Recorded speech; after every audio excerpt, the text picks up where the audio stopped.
Yes, good evening students. Welcome to your SST class, and today I am covering the next topic of your chapter People as a Resource. The next topic is unemployment. First of all, to understand this chapter or this topic, we must have to know the meaning of unemployment. पहले back to the stories चलते हैं सकल और विलास की stories पे. अगर मैं आपसे क्वेश्चन राइज करूं कि सकल और विलास में से अनएम्प्लॉयड कौन है, तो कोई भी नहीं है. क्यों? क्योंकि सकल भी जॉब कर रहा है और विलास भी फिशिंग करके अपने आप की अर्निंग्स कर रहा है, तो अनएम्प्लॉयड कोई नहीं है. बट अब यहाँ पे एक चीज और है, वो क्या है कि सकल की फैमिली में अनएम्प्लॉयड कौन है, या सकल की फैमिली में व्हाट डू यू थिंक? उसके फादर अनएम्प्लॉयड है, उसकी मदर, उसके चाचा जी जो कि मैट्रिक कर चुके हैं प्लस 10th पास हैं, बट वो घर पर हैं still because he don't have any job, या सकल खुद और उसके ब्रदर एंड सिस्टर्स, क्या वो अनएम्प्लॉयड है? तो यहाँ पर हमारे पास आंसर क्या आएगा? तो मेरा आंसर क्या रहेगा? My answer is Sakal's mother is not unemployed. वो अनएम्प्लॉयड नहीं है. क्यों? क्योंकि एग्जैक्टली वो काम नहीं करना चाहती, वो बाहर जाकर पैसे अर्न नहीं करना चाहती, इसलिए वो अनएम्प्लॉयड नहीं है. बट अगर हम सकल के चाचा की बात करें तो वो अनएम्प्लॉयड है. क्यों? क्योंकि मैट्रिक पढ़ने के बाद प्लस 10th करने के बाद भी वो घर पर बैठे हैं because he was not able to get any job. तो वो क्या है? वो अनएम्प्लॉयड है. वो काम करना चाह रहे हैं बट वो अनएम्प्लॉयड है, वो उनके पास जॉब नहीं है. ऐसे ही सकल के ब्रदर सिस्टर वो अनएम्प्लॉयड नहीं है. क्यों? क्योंकि वो काम नहीं करना चाह रहे. अब आप सिंपल फैमिली में लेकर चलते हैं, क्या आप लोग अनएम्प्लॉयड हो? क्यों? क्योंकि आप काम नहीं कर रहे. आप लोग अनएम्प्लॉयड हो क्योंकि आप काम नहीं कर रहे. आप क्या कर रहे हो? आपके घर में पापा हैं, वो जा रहे हैं. मम्मा भी अनएम्प्लॉयड है क्योंकि वो काम करने नहीं जा रही है. ठीक है. और पापा जॉब पर जा रहे हैं, अर्निंग लेकर आ रहे हैं, आप सिर्फ खर्च कर रहे हो. तो आप लोग क्या हो? अनएम्प्लॉयड हो. Yes, is it right? No, it is not right. You are not unemployed because you are not on this age that you are getting job. आप अभी उस एज में नहीं हो कि आप जॉब ढूंढोगे और जाकर काम करोगे. हाँ, आपके ऊपर इन्वेस्टमेंट की जा रही है और फ्यूचर में आप लोग जॉब करोगे जब आप एज ग्रुप में ऐड हो जाओगे. ठीक है. तो first of all we must have to be know the meaning of unemployment. It is a situation. ये वो सिचुएशन है when people who are willing to do work, जो काम करना चाह रहे हैं, willing to do work at the available wages. Available wages मतलब जो वेजेस चल रहे हैं उन वेजेस पर, but can not find job, but he or she is not able to find the jobs. Here we have the example of Sakal's uncle. Sakal के चाचा जी का, अंकल का एग्जांपल हमारे पास बहुत अच्छा है कि वो करना चाह रहे हैं बट उनके पास जॉब नहीं है. ठीक है. तो वो अनएम्प्लॉयड है. आपकी फैमिली में आपकी मदर अनएम्प्लॉयड नहीं है क्योंकि वो काम नहीं करना चाह रही, बट अगर वो काम करना चाहेंगे और वो जॉब ढूंढ रहे हैं और उन्हें जॉब नहीं मिल रही तो वो अनएम्प्लॉयड है. ठीक है. तो इस तरह से एक सिचुएशन जब एक पर्सन काम करना चाहता है पर वो जॉब नहीं फाइंड आउट कर पा रहा, जो भी वेजेस मार्केट में है उस पर उसको सैलरी जो भी है उस पर वो उसको काम नहीं मिल रहा, तो वो अनएम्प्लॉयड है. ठीक है. This is unemployment. Unemployment is very dangerous for the society as well as for the individual's family. If we are unemployed, we are not able to get the earnings. हम earnings नहीं कर पा रहे हैं तो क्या हो रहा है?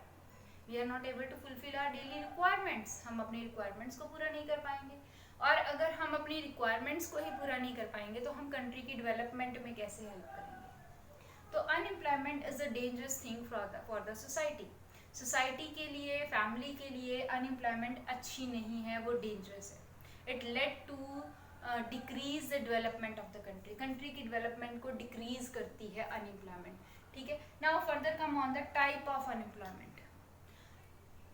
कितने टाइप ऑफ अनएम्प्लॉयमेंट होती है? अगर हम नेचर वाइज चलें तो रूरल एरिया में और अर्बन एरिया में, दोनों एरियाज में डिफरेंट टाइप ऑफ अनएम्प्लॉयमेंट होती है. In rural areas we have different type of unemployments and in urban areas we have different type of unemployment. ठीक है, ऐसा काम पर डिपेंड करता है. एग्जैक्टली रूरल एरिया में कुछ और तरह के वर्क होते हैं और अर्बन एरिया में कुछ और तरह के वर्क होते हैं. इसलिए चलिए first of all come on the type of unemployment that occurred in rural area.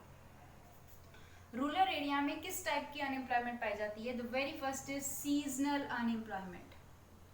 Seasonal, as we get from the name से ही पता चल रहा है. सीजन जो एक पर्टिकुलर मौसम में फेस करनी पड़ती है, not through out the year. सारा साल हम जिस अनएम्प्लॉयमेंट नहीं फेस कर रहे हैं, बट हम कुछ टाइम पीरियड में अनएम्प्लॉयड है. हमें कुछ टाइम पीरियड, साल के कुछ दिन, कुछ महीने हमें काम नहीं मिल पा रहा, तो that is known as seasonal unemployment. It is this type of occur during the particular season. कि ये जो अनएम्प्लॉयमेंट है वो पर्टिकुलर सीजन में ही अकर करती है. For example eight the time of, after the time of sowing and harvesting. अब मैं यहाँ पर आपको इस एग्जाम्पल को समझाने के लिए I move to the first chapter of your economics, that is the story of village Palampur. उसमें देखो हमने एक कन्वर्सेशन पढ़ी थी बिटवीन द दाला और उसके काउंटर पार्ट में दाला के साथ थे. ठीक है, अब उन दोनों की कन्वर्सेशन में हमने क्या पढ़ा था कि अब हार्वेस्टर ले आए हैं किसान, थ्रेशर मशीन ले आए हैं, तो हमें वो भी जॉब नहीं मिलेगी, इसलिए मुझे भट्टी पर जाकर काम करना पड़ेगा शहर में. ठीक है, तो अब गांव में क्या हो रहा है कि जो लेबर है उसको एम्प्लॉयमेंट किस टाइम पे मिल रही है? जब वो फसल को बो रहे हैं और काट रहे हैं. बट फसल बोने और काटने के बाद जो टाइम पीरियड बीच में आता है, उस टाइम पे वो अनएम्प्लॉयड है. They are not getting any type of job. That is known as seasonal unemployment. वो सीजनल अनएम्प्लॉयमेंट है कि पर्टिकुलर साल के 2 महीने 3 महीने उन्हें काम नहीं मिलता, 2-3 महीने काम मिलता है. ठीक है, तो इस तरह से दिस इज सीजनल अनएम्प्लॉयमेंट. ये सीजनल अनएम्प्लॉयमेंट है. Now the next is disguised unemployment. Disguised unemployment बहुत जरूरी है समझनी. ये टाइप ऑफ अनएम्प्लॉयमेंट के बच्चे टाइप आपके लिए बहुत जरूरी है समझनी, because you have to be read these same topic in class 10th also. Okay, तो सीजनल अनएम्प्लॉयमेंट आई थिंक सबको समझ में आ गई होगी, जो पर्टिकुलर सीजन में मिल रही है एंड रूरल एरिया में मिलती है at the time of, after the time of sowing and harvesting. Now disguised क्या होती है? वैसे तो मैंने यहाँ पर शॉर्ट में वैसे लिखा है कि when person is not working up to his or her full potential, हम उसको डिस्गिस्ड टाइप ऑफ अनएम्प्लॉयमेंट कहते हैं. बट अगर आपको इसकी डेफिनेशन देनी है तो इसका फुल एक एग्जाम्पल आपको एक्सप्लेन करना पड़ेगा. मैं अभी आपको एग्जाम्पल के थ्रू ही डिस्गिस्ड अनएम्प्लॉयमेंट समझाऊंगी. ये क्या होती है? For example in a field there are 5 members are working of a family. एक खेत में 5 पर्सन जो है फैमिली के वर्क कर रहे हैं और वो उसी खेत में काम करके अपना घर चलाते हैं, अपना खर्चा चलाते हैं. बट अगर मैं उस खेत 5 मेंबर में से 2 मेंबर्स बाहर भी निकाल दूं तो भी उस खेत की प्रोडक्शन में कोई फर्क नहीं पड़ेगा. इसका मतलब क्या था कि वो जो 2 मेंबर मैंने बाहर निकाल दिए, they are not required there in that field. वो वहां पर रिक्वायर्ड नहीं थे. एग्जैक्टली वो तो ऐसे ही लगे हुए थे, काम नहीं है, कहीं और काम नहीं है तो चलो यहाँ कर देते हैं. वो है डिस्गिस्ड अनएम्प्लॉयमेंट. जैसे एक काम को 2 लोग कर रहे हैं और मैं फ्री हूँ तो मैंने कहा भी चलो मैं भी तुम्हारी हेल्प करवा देती हूँ. ठीक है, तो मैंने उनकी हेल्प करवा दी, बट एग्जैक्टली वहाँ मेरी नीड नहीं थी कि अगर मैं वहाँ हेल्प ना भी करवाती तो भी वो काम उतने ही टाइम में हो जाता. ठीक है, तो ये क्या है? वो डिस्गिस्ड अनएम्प्लॉयमेंट है, छिपी हुई बेरोजगारी जिसे हम कहते हैं. कि एग्जैक्टली वो बेरोजगार दिख नहीं रहे हैं, वो काम तो करते दिख रहे हैं बट एग्जैक्टली वो अनएम्प्लॉयड है. क्योंकि अब वही जो प्रोडक्शन वो 5 में डिवाइड हो रही है, वो प्रोडक्शन कितने में डिवाइड होगी? 3 में. तो वो 2 की अर्निंग अलग से आएगी ना. ठीक है ना, तो ये जो एक चीज है वो बहुत मैटर करती है. तो डिस्गिस्ड अनएम्प्लॉयमेंट इज जिसे हम छिपी हुई बेरोजगारी भी कह रहे हैं, हिडन अनएम्प्लॉयमेंट भी कहते हैं।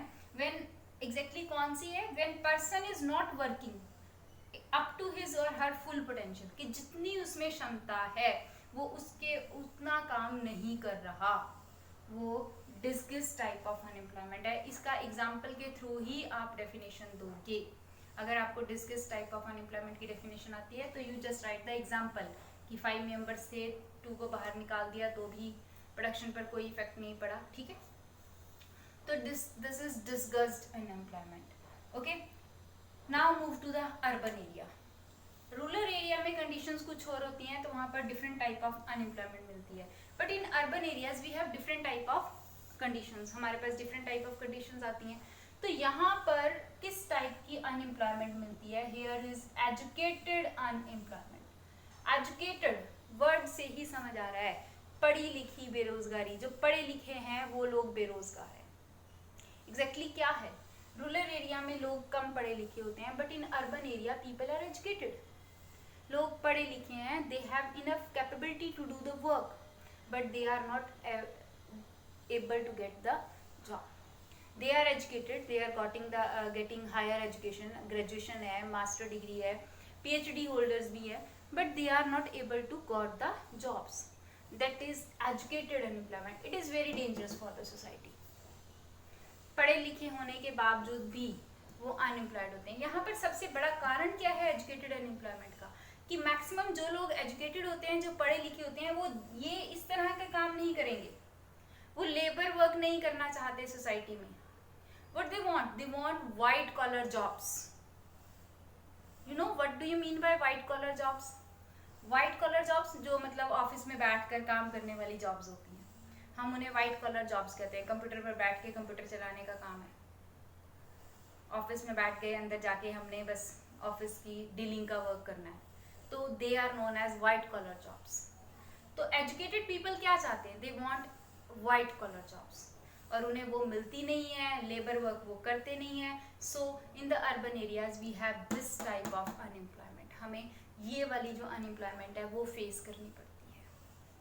Clear? So this is educated unemployment. Now in the next I explain you what are the main causes of unemployment and what are the effects of unemployment. अब मैं आपको बताऊंगी कि अनएम्प्लॉयमेंट, ये तो टाइप थे, अब क्या इफेक्ट पड़ते हैं सोसाइटी पर अनएम्प्लॉयमेंट के, और कारण क्या है अनएम्प्लॉयमेंट के। Exactly unemployment is very dangerous for the society, बहुत डेंजरस होती है, ये मैंने अभी आपको पीछे बताया है, ठीक है। अभी next we will discuss in the next video. Okay.